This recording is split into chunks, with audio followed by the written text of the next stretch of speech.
কাবা ঘরের গেলাফ ধরে কানলেও আপনি আমাকে যে মিথ্যা অপবাদটা দিয়েছেন এটা মাফ হবে না যতক্ষণ না আমি মাফ করছি।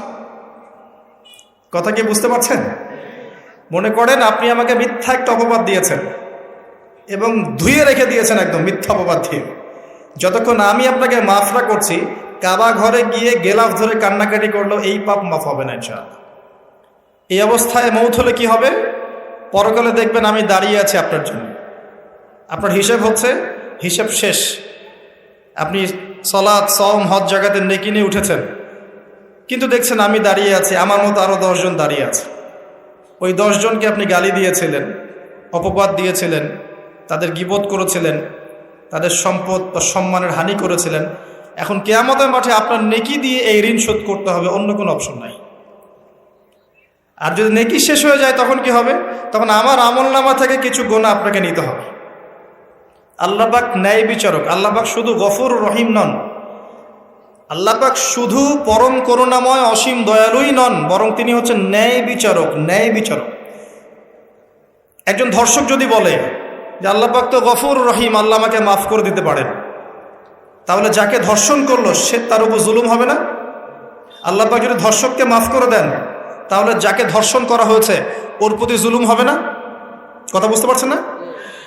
মনে করেন আপনি নাউজুবিল্লাহ কারো সম্পদ আত্মসাৎ করেছেন, এখন আল্লাহ যদি আপনাকে মাফ করে দেন, তাহলে এই যে যার সম্পদ আপনি আত্মসাৎ করেছেন এর উপরে জুলুম করা হচ্ছে না? আল্লাহ পাককে জুলুম করবেন?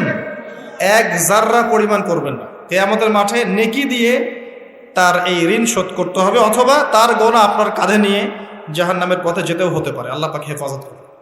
কাউকে অপবাদ দিয়েছি, কারো সম্মানহানি করেছি, কাউকে মিথ্যা অপবাদ দিয়েছি, কারো প্রতি হিংসা করেছি, বিদ্বেষ রেখেছি, কারো সম্পদ আত্মসাৎ করেছি, কারো জিনিস চুরি করেছি, ছিনতাই করেছি বা ডাকাতি করেছি, বা কারো সম্পদ আত্মসাৎ করে নিজের পেটে ভরেছি, প্রতিবেশীর জমি মেরে দিয়েছি, ওই 2 প্রতিবেশী চাষের জমি জোর করে জবরদখল করেছি।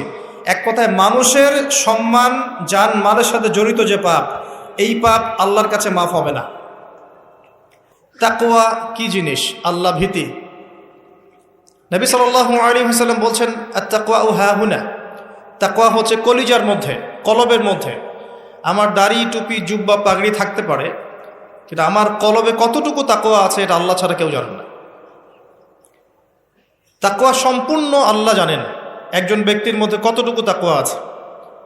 অনেক সময় বাহ্যিক চোখে মনে হতে পারে এই ভাইটা ইসলামিক পোশাক পরে নাই, দাড়ি আমার চেয়ে একটু ছোট,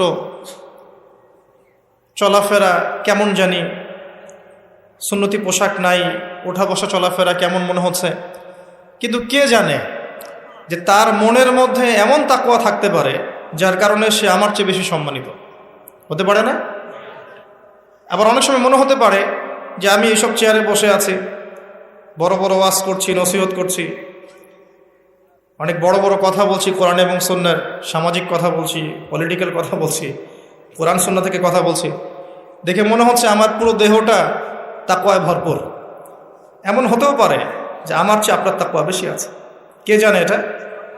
শুধু আল্লাহ।